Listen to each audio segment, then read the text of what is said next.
Delighted to be in London on a very special afternoon. The whole place is alight, looking ahead to England against Denmark in the semi-finals of the Euros. The winner to face Italy in the final on Sunday. Soccerex Connected 100, proudly brought to you today in conjunction with the Cruyff Institute, the world leaders in football education. And so on to the final panel of the day, brought to you by RealFevr, a fascinating and up-to-date discussion around NFTs and how leagues can add brand new revenue streams and bring back alive the greatest moments through digital collectibles. Joining us for this, Chris Schlosser, FVP Media at the MLS, SVP even Media at the MLS, Fred Antunes, CEO at RealFevr, and our chair, CEO and founder at Empower Sports, Pedro Pinto. Pedro, over to you. Rob, thanks a lot and good luck tonight. And if anybody's wondering who's the reigning European champions, it's Portugal. And I am in the Portuguese capital of Lisbon. It's a pleasure to welcome everyone to this panel called Unlocking Your Archive, the Potential of NFTs. Many people a few months ago would have wondered what NFTs are. I'm sure all of us who follow the daily, weekly newsletters that talk about the business of sport have certainly read a lot about it. And over the next 45 minutes or so, we're going to get the expertise and insight of both Fred Antunes and also Chris Schlosser on this proposition. Now, I think it'd be fair to say that when a lot of us my age were growing up, and I'm 46, the level of fan engagement was incredibly low. And if we wanted to own something from a player or a celebrity athlete, we would probably have a poster of that said athlete or celebrity on the walls of our rooms. Or if we were lucky, we would get a player card or a Panini sticker. And that's the extent of what we could say we could interact with this athlete and have the presence of this athlete in our lives. Now, of course, nowadays we live most of our lives online, and it was a matter of time before digital art came into the sphere of sports entertainment and fan engagement. I think the moment the penny dropped regarding NFTs in a global landscape was when Christie's auction house sold a piece of art for $69 million. And that's when a lot of people stood up and took notice and started researching NFTs. Now, I will stop talking in just another few seconds to introduce our panel and get their thoughts, because that's what we want. But it has been truly fascinating to see leagues like the NBA, players in the NFL, start to produce their own digital art and to put it in marketplaces run by blockchain and interact with fans and giving fans an opportunity to actually own something unique, something special, because the definition of NFTs is non-fungible tokens, meaning that these are unique pieces of art that fans can own around the world. Let me bring in Fred and Chris. First of all, good afternoon to Fred, who's also in Lisbon. Good morning to Chris, who's in New York. I will start with Fred, who's the CEO of RealFevr, a company that's known mostly around its work with fantasy football. They have over 1 million registered users. They're now starting to increase their influence in the NFT landscape. Fred, I've tried to define NFTs in the most simple and layman terms possible, but I wanted to hand over to you where you can maybe add to what I've said and also explain why this is a particularly interesting landscape for RealFevr and for football overall. Yes, thank you very much for the introduction. It's great to be here today. I would say regarding to the NFTs, for those who are listening this for the first time and hear this about the first time, I would say that it is a part of the digital transformation in the world. So back in the 90s and back even in the 80s, we used to buy packages and open that packages and trade them in the school, trading with our family, friends. And when internet came in, we just identified that solutions like eBay, we could trade that physical assets with people all over the world. What we are doing at this time with blockchain technology is transforming the type of the asset from a tangible asset to an intangible asset. And that opens a lot of possibilities.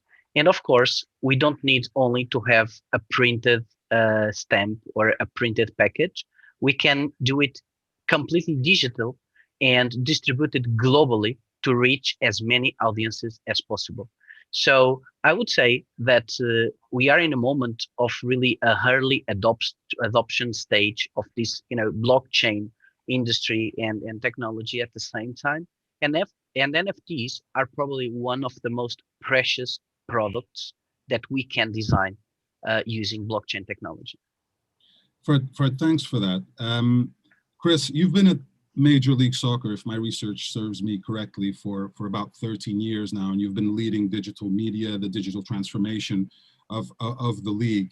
And obviously, you've been early adopters of a lot of the digital trends. Tell me, what was your initial reaction to NFTs when you were first exposed to them, and why you thought that this was something that you wanted to look into? Pedro, it's great to be here this afternoon on such a special day, especially in the global football world. It's a fascinating topic, NFTs. And our first introduction here in the States was several years ago when Andreessen Horowitz, the venture capital firm, came into our office and said, hey, we want you guys to take a look at this thing called CryptoKitties. And you can imagine somebody coming and pitching digital cats that you could own. We all kind of raised our eyebrows and said, well, we like Andreessen Horowitz. They're a really well-known VC firm, but you got to be kidding me. You want me to spend time on digital cats right now? We got 17 other things to do. So that was the first time they crossed our radar screen. But we stayed close to the space and close to the team at Andreessen. And at the moment, it's a really fascinating space for sports leagues to be playing in. Blockchain broadly has so many potential use cases in and around the sports world. I'm sure we'll talk some about that during the session. And then NFTs specifically, MLS has the youngest fan base in North American sports. And so we want to be on the leading edge. We want to be engaging our fans in all new ways.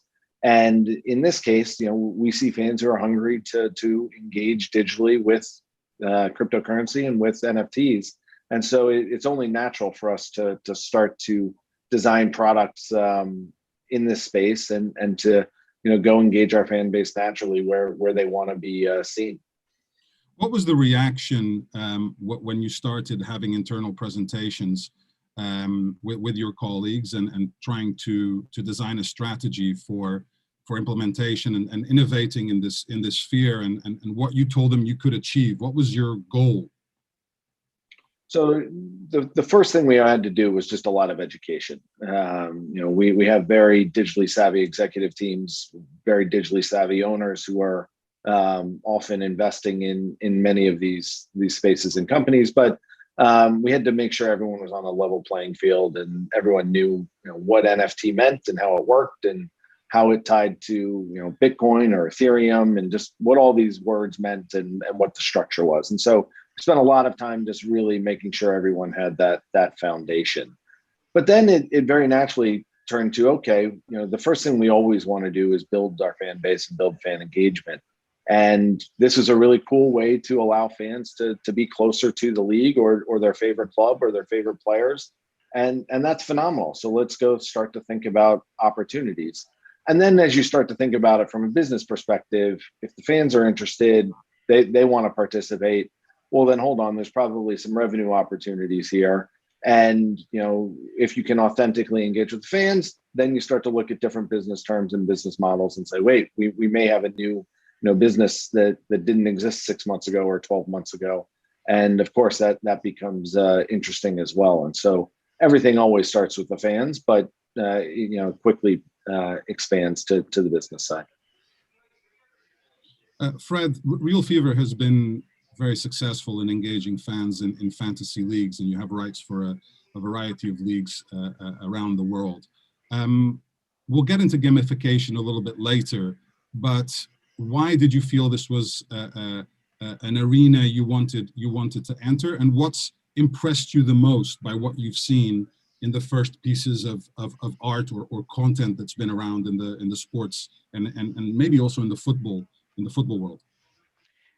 Well, first of all, most important thing is that I am connected to the Bitcoin industry and to the crypto economy in the overall since 2010, 2011. So I used to play World of Warcraft at a really hardcore mode. And of course, I cannot hide that from my history. So the first NFTs that I've bought, and this I can share also with you, of course, it were the crypto kitties, but also the lunar token that we were buying a piece of land in the moon. Of course, it was really one of the first proof of concepts regarding to the ERC 721 protocol in the Ethereum network. But I think CryptoKitties were really a phenomenal proof of concept regarding this technology. And of course, I cannot lie. What NBA Top Shot proposed to the market and their approach with the video moments were absolutely great. So as a user, I've been part of it since the beginning. I started to trade it and I started to test it out since really the beginning. And we immediately identified the perfect match to the natural growth of RealFevr, and also something that we even could improve NBA Top Shot somehow. So I think they are pretty much the biggest global reference in terms of product and in terms of business proposal. And what we did was not to, what we are doing was not to reinvent the wheel, but was more like how do we upgrade the wheel and how do we solve out the issues that they had because they have been the first. So they are somehow part of our inspiration, and we are big fans of what they are doing. But we do believe that they have been facing a lot of issues, a lot of problems, a lot of downtimes, and that are part of the solutions that we wanted to solve out. Also, I think in terms of fan engagement, what the digital world can bring to the table is really the immersive visual experience that the user can have, and not only to touch the asset and have it and own it, but also the way that they can open a package, the way that they can have that beautiful experience that will generate more and more value to the video itself. So I do not believe that much in the pictures, because I think the Internet of Things and the 5G is coming in, and I think video for the future will have even more and more and more and more importance than what it has today. But still, I think we must give multiple functions to the NFTs for them to be used daily basis by the users. So we do believe that more than own the moment, more than owning the NFT, we need to give a daily use for the user to keep connected with the platforms, keep connected with the sports events, and keep connected, always with this. I would say, of course, we are going to discuss gamification a bit forward, but gamification is the consequence of the utility of the tokens. So it's very important to say, just to finish, that an NFT, it's still a token. It's a non-fungible token, but it's still a token. And the most important thing when we create a token is what kind of utility that token will have. What can people do with that? And in the whole crypto economy sphere, everybody is asking always the same thing: is this is for what? What can we do with this? And that is probably the most important problem that we are trying to solve out in the RealFevr business and product approach. Fred, you mentioned the NBA Top Shots. I mean, I'm a big NBA fan as well, and me too. When I started seeing some of these plays from some of the biggest stars being dropped, and I'm not trying to be cool here, that's actually the technical form to describe how you launch these NFTs. I was quite captivated to see how fans would react, whether they would bid, and where this would go. So my question to you, Chris, is, has that been a benchmark for you, what the NBA has done? Does the MLS want to do something similar with this video content? Because I know that you entered the content sphere in NFTs in May when you had a collaboration with street artists for a couple of games as well. So there's a few questions in that one question, but what did you think of the NBA content? Is that something you're looking to pursue? And tell us about that activation you had in May. Thanks, Pedro. So, of course, I think everyone has been following along with the NBA Top Shot. It's been fascinating. Earlier this year, hit meteoric highs in terms of valuation and trading volumes. People certainly got a lot of the headlines for the non-sports world. I think Top Shot opened a lot of eyes in the Top Shot space. We started like many others and just looking at all of the current landscape and what's out there. And there are many different opportunities in and around NFTs for a league or a rights holder to engage and participate, whether that's digital collectibles, whether that's digital highlights, other potential mementos or products down the line. There may not be one size that fits all. And I think more and more the leagues and the rights holders will have several different categories of NFTs out in the marketplace. We wanted to start really, in a unique way and do something a little different from an MLS perspective. And so as you mentioned, we went out and we partnered with a number of street artists and hosted a live art battle where ahead of a key weekend of matches, they created a bunch of bespoke NFT art live in real time. And then we sold that on a platform called Bitsky via 2 different methods. And this was us just testing different ways to enter the marketplace. We had some that were one-of-one unique, you own the only piece of that art, and we auctioned those off over a short period of time. And then we also had what are called open editions, where you set the time frame, let's say 2 hours, 24 hours, whatever the time frame may be, and you let as many fans as want purchase during that time frame. You don't cap the number of editions that are out there. So we did both over the course of a weekend, and it was interesting to see our fans really engaged with both. There was frantic bidding wars on the one-of-one unique elements, and that was really cool to see. And then all throughout the weekend, we had fans coming in and purchasing the open editions so that they could have a piece of the NFT action from in and around the league. And so that was a great starting point for us. Kind of a unique way. The art is really cool. We may have it here. I don't know if we do or not, but the art was really cool and fun to see come alive. And then that was a great starting point. But to your last question there, yeah, I think you'll see us engage in many different forms of NFTs over time because our fans want them. And there are different types of assets that will be interesting to different fans. Some fans will just want a digital trading card. Some will want a digital highlight. And, as Fred mentioned, then the next wave is, once you have all of these NFTs, what can you do with them? And that I think everyone is now starting to scratch that surface and think about some new opportunities there, which is really cool. So let's talk about the financial side of this, because bottom line, if fans or collectors are investing in this content, how is the market price decided? How much is appropriate to pay for a piece of content or a particular rare card of an athlete? How does that market work? And maybe I'll go to Fred on this first. It's very simple. What the crypto economy opened to the world was really an open market where buyer and seller connect with each other in a peer-to-peer approach. And basically the value of each NFT is exactly what the buyer is willing to pay for it. So in terms of community or in terms of what is the value of that, it works exactly in the same way as a real painting, right?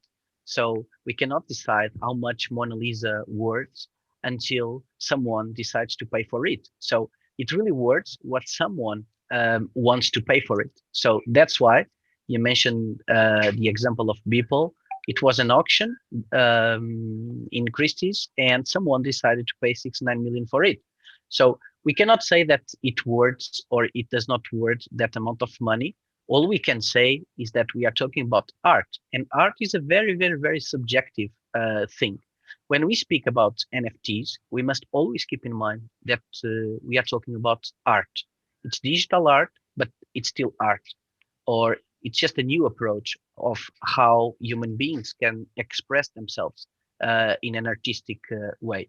So, in terms of revenue streams, I think that is probably one of the most beautiful challenges that we will have the next years, because we speak a lot about NBA Top Shot, not because the moments are great and the packages look beautiful, but also because they are really making a lot of money per week, right?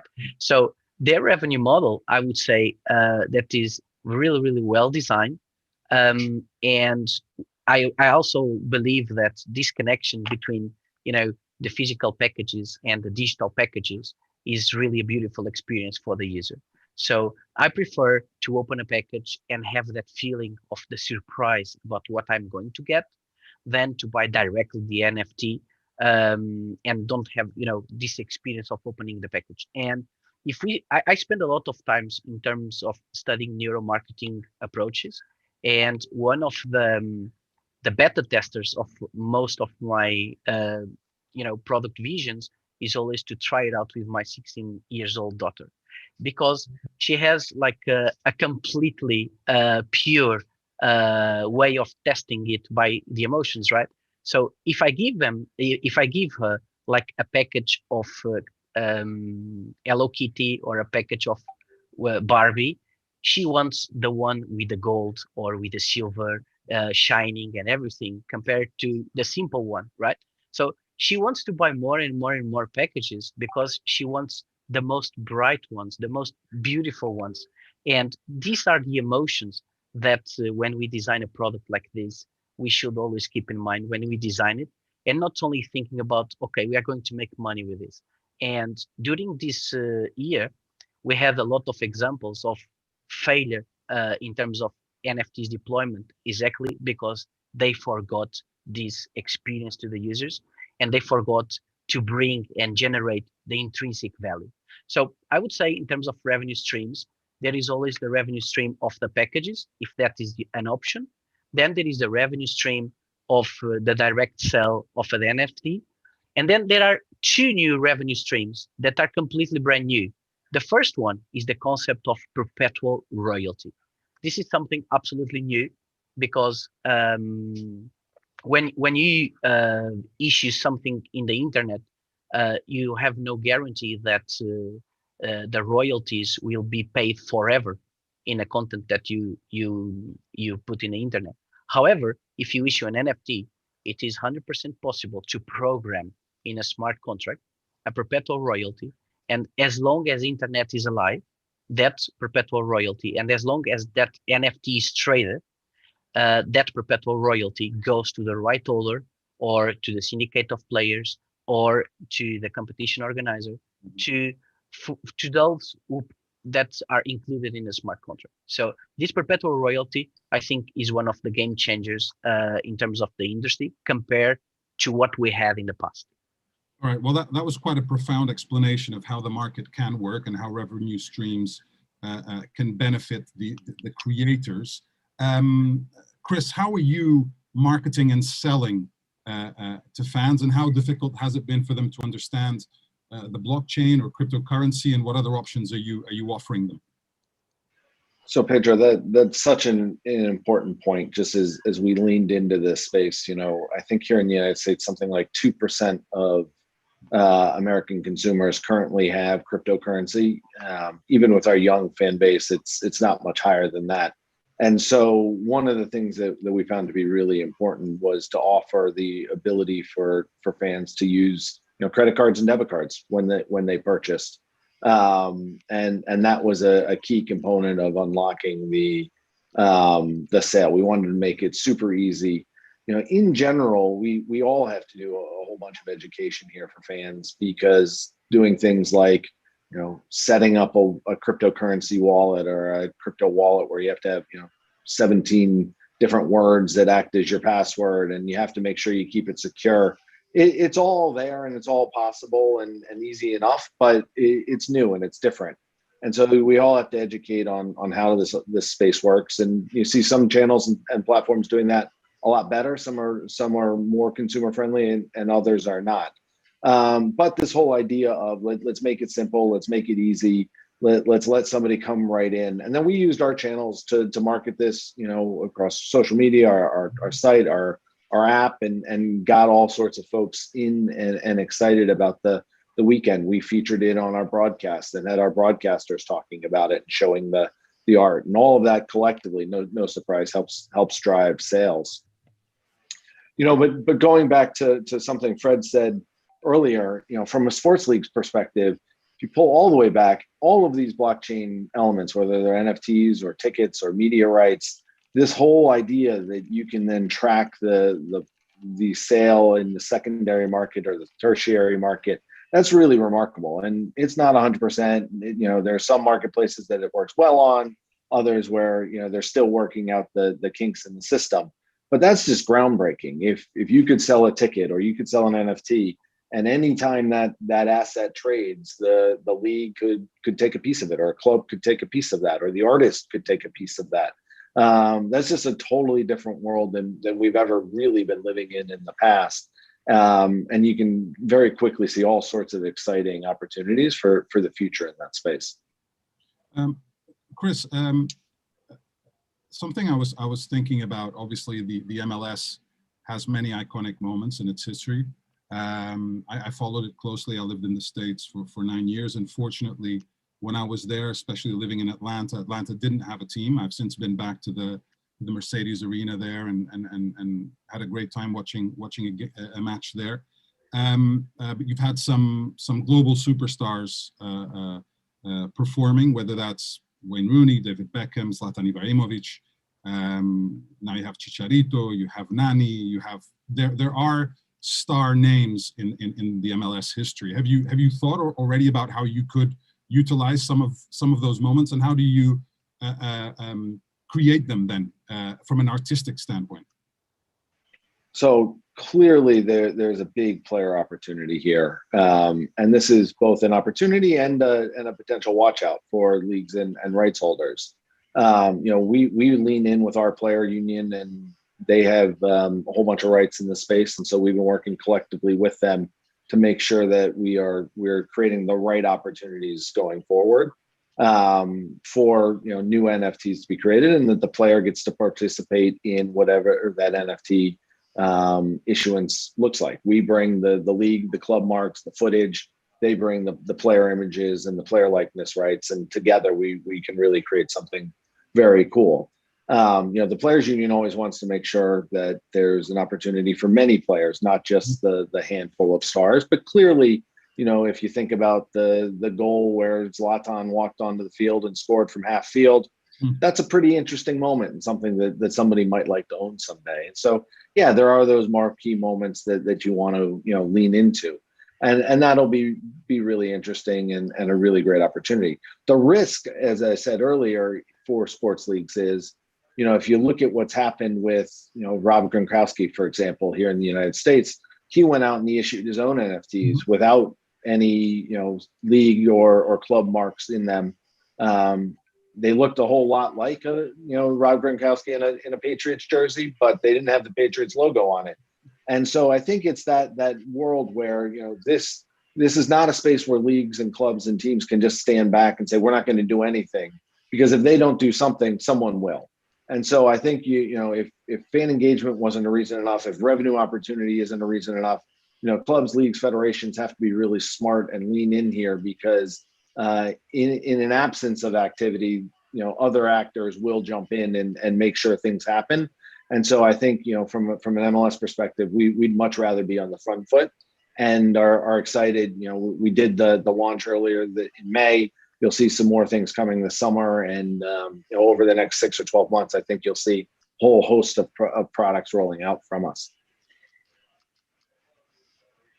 Yeah, and I think you're also planning specific and unique content around the MLS Cup and the All-Star game in the near future. Fred, I have to ask you about football in Europe. and the rest of the world, because we haven't seen too much from anybody yet. That there have been some players who have had some association with some creators or some marketplace, but there hasn't been something coordinated and strategic and effective happening yet. So what can we expect in this space from a European football perspective? Because you have to think, like, if you start getting some of the global superstars content out there for sale, and being Portuguese, we have to think of Cristiano. Talk to me about the potential that's there for the European football market to start getting into this properly. Well, first of all, I think if they do not deploy a product before 15th of July, we will be really the first ones to go to market. So our marketplace will be deployed and 100% available in 15th of July. So I think we will be first movers here. However, it's very, very difficult most of the time, to convince or to seduce, depending on the word, sometimes the right holders to share their rights with us and say that, okay, trust us because we can do a very good working product with your content.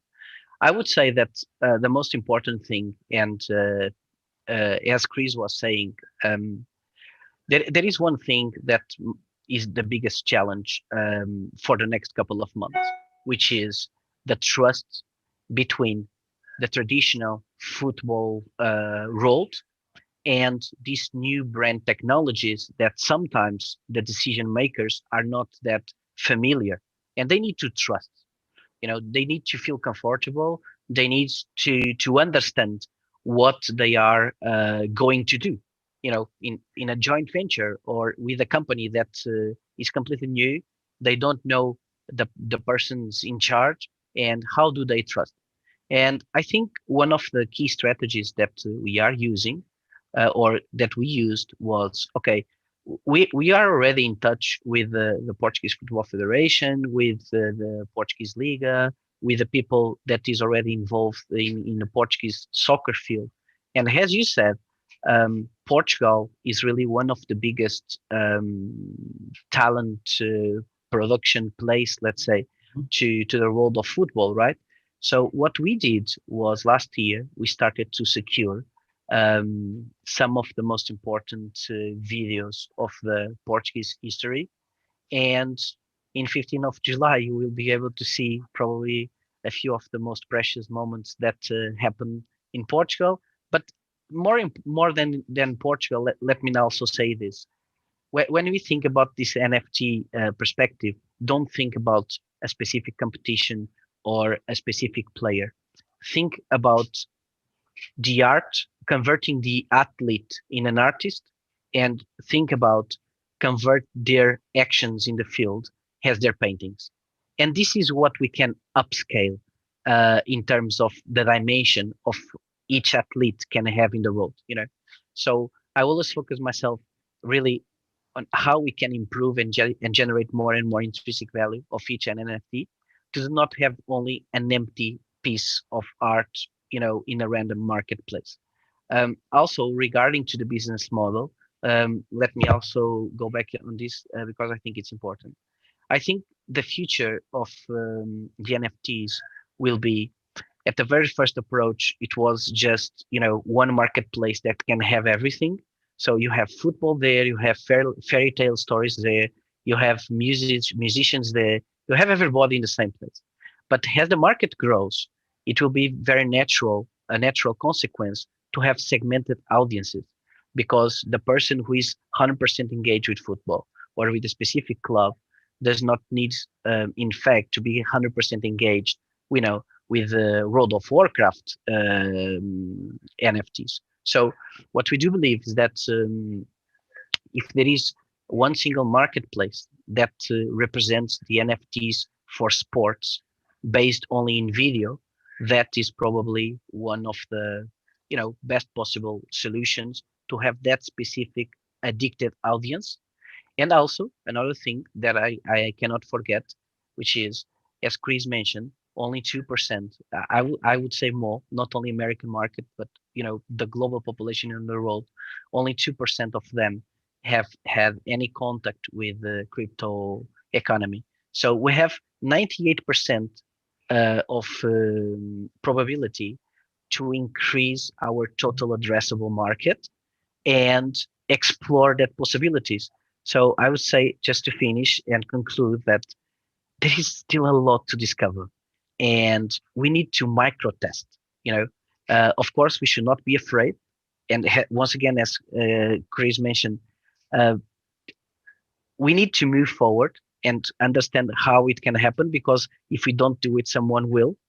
But still, we always have to have this open-minded approach, thinking always out of the box, that 98% of the global population is still out of this, and we need to find a way to marketing this to those people that already are completely addicted to social media, to YouTubes, to Facebooks, to TikToks, to Instagrams, and then they will discover how they can also interact with this kind of new technology.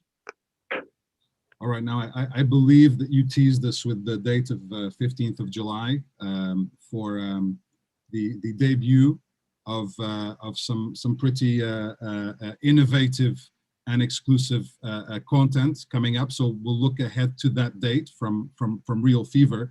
I have a question from our audience, from Carlos, to be specific, to Chris, which is: do you have plans to integrate NFTs into your ticketing offering? Exclusive collectibles for a certain match with your ticket, perhaps? So it's a great question. First off, I would say I think NFT ticketing, or blockchain ticketing probably more accurately, is a really fantastic space. And I think there are many, many folks out there who are looking at that, whether that's the existing players, Ticketmaster or SeatGeek, or new entrants into the space. But when we speak to our clubs, many of them are very interested in the dynamics of crypto or blockchain tickets, because of two main reasons. One, security. There's a better way to be able to track who actually has all those tickets, which can be really hard today. And then second, as we talked about earlier, that secondary or tertiary market is really powerful. Mm-hmm. It doesn't take then a big jump to say, okay, well, if we're going to think about the opportunities of a future NFT world, if you happen to be in the stadium, we opened a new stadium, Q2 Stadium, down in Austin a couple of weeks ago. It's beautiful. It's incredible. It's uniquely Austin, and in all the ways that Austin is phenomenal.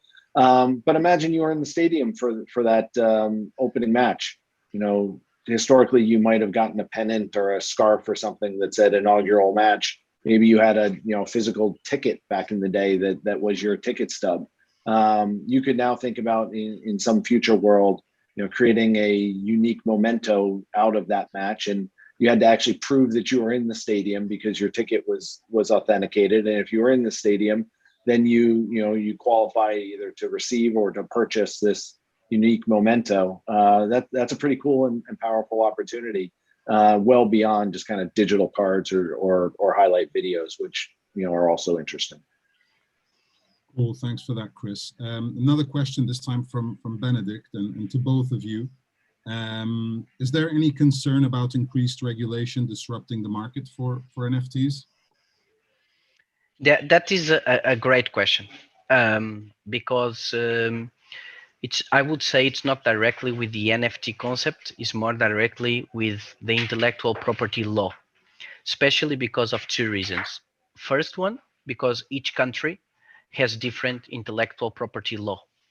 And when we issue an NFT in a global distribution, and it cannot be done in a different approach, it must be always global, because blockchain does not have geofencing limitations.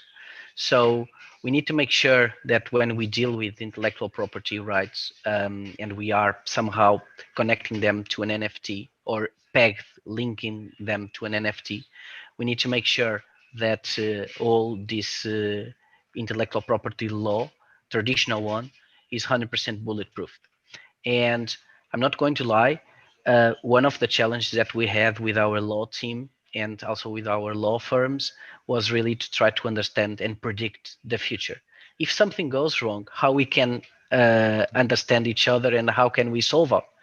Um, I would say that there will be a huge challenge for governments and legislators because they will need to be faster than what they are today, because we will not have, 5, 6, 7, 10 years to publish specific legislation to the NFTs role. So this is something that also the governments are also taking a look, and of course they need to follow the trend. Also, another situation connected to the NFTs is always the connection to the crypto economy and how the financial and the banking compliance is behaving in terms of transactions with credit cards, with wire transfers in Europe, SEPA transfers. All that compliance is very, very important because we need to make sure that we are not issuing a new product that is facilitating money laundering or any other kind of illegal or illicit transactions. So I would say that in RealFevr, that is one of my biggest concerns. As the CEO of the company, probably I spend from my working hours every day 2-3 hours just in legal compliance, because I'm deeply concerned always about these situations and these issues. And of course, we need to work out the solutions and we need to move forward, always with as many reports and as many advices as possible, not only from Portugal or Europe, but also from United States. And of course, we cannot forget Asia, because Asia is completely digitalized, is completely connected already to crypto. If there is a continent in the world with more than 2% of the population with connected with crypto economy, that is definitely Asia. And we also must have a law firm representing us there to make sure that we are not doing anything wrong. Chris, 2 questions. Your insight into increased regulation, maybe stifling some of the creativity or some of the content that you can produce, and do you value more images like the ones that were produced in collaboration with street artists that the MLS dropped, or video NFTs, and why? So I'd say just broadly, I think for any league or rights holder out there, there are 3 general watchouts that you should just pay attention to. First, as we've been talking about, are financial securities laws wherever you happen to operate. Key focus. Second is just general security. Is the platform or partner you're working with up to speed? Do they have good technology underpinning the whole ecosystem? And then third, and this may be overblown, it may not be, but environmental impact of the blockchain and NFTs and crypto. We have a very environmentally savvy and connected fan base, and so those are the 3 things that we worked on and really looked at before we launched a product, and we got comfortable on all 3 of those, at least for our specific use case. When it comes to valuation, I think at the end of the day, the fans will tell us what's most valuable. But I think at the other key point here is, I really do think that the goal at the end of the day isn't just to sell these, it's to use these digital assets as, whether they're game pieces, whether they're, collectible sets, whether there's, use in FIFA, the video game, or a fantasy game, or, whatever the case may be going forward. That's where this is headed. And I think it's smart for us to keep an eye on that into the future, because then there's another reason for these to be beyond just, sitting on your digital collectible shelf, but you can actually use them and engage with them. And that's a really cool opportunity for the future. We have about 2 minutes left. So very quickly, because both of you have mentioned gamification. So in about a minute each, talk to us about the importance of this and how you can invest in digital cards and assets that, for example, you can invest in the next Leo Messi when he's still 18 or 19, and then maybe trade that card for whether that's a cash or cryptocurrency, or for other cards and for real money. How do you see this gamification process happening in coming years quickly? I'm 100%. Sure, Chris, please. I can jump in just very quickly. I think the gamification will be you sell the assets, and then the assets are used in maybe many games, and maybe there's an open ecosystem of NFTs or assets, and then there's a whole ecosystem of different things that you can use them for. And I think that's in many ways an ideal scenario where there's some transferability between products of these assets. So then the fan gets to choose where they want to deploy the NFT. Today it's fantasy, tomorrow it's FIFA, the next day it's, I don't know, sports betting or something. And putting the power into the fans' hands will be really fun. We'll see if that comes to fruition, if the technology holds to that vision, but there certainly is something there that could be really interesting for the fans far into the future.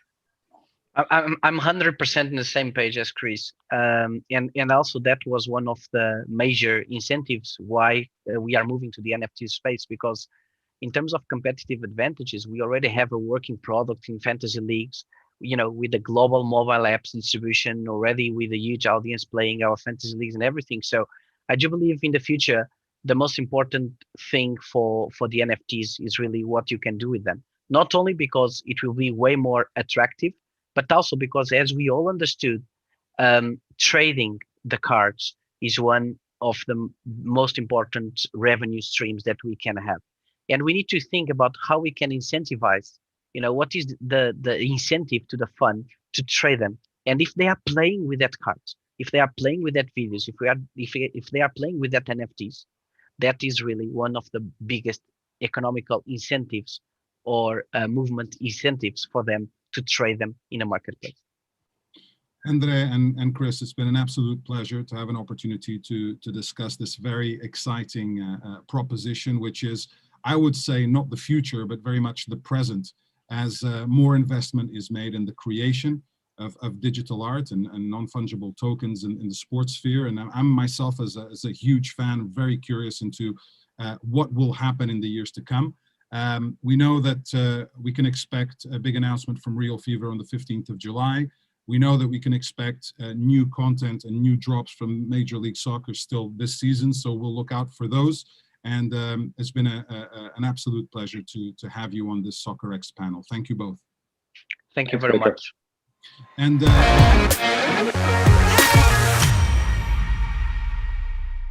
we're living in a time of constant change when the sports industry is becoming increasingly more competitive. Its impact on the global economy increases every year, as does the need for new leaders capable of managing it. At the Johan Cruyff Institute, we offer you specialised education in sport management, sport marketing, sponsorship, football business and coaching. But above all, we prepare you to build a more social, critical, innovative and ultimately better world.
I'm Pablo Ortiz. I'm the Chief Business Officer of Deportivo Alavés and Enka Istra in Croatia.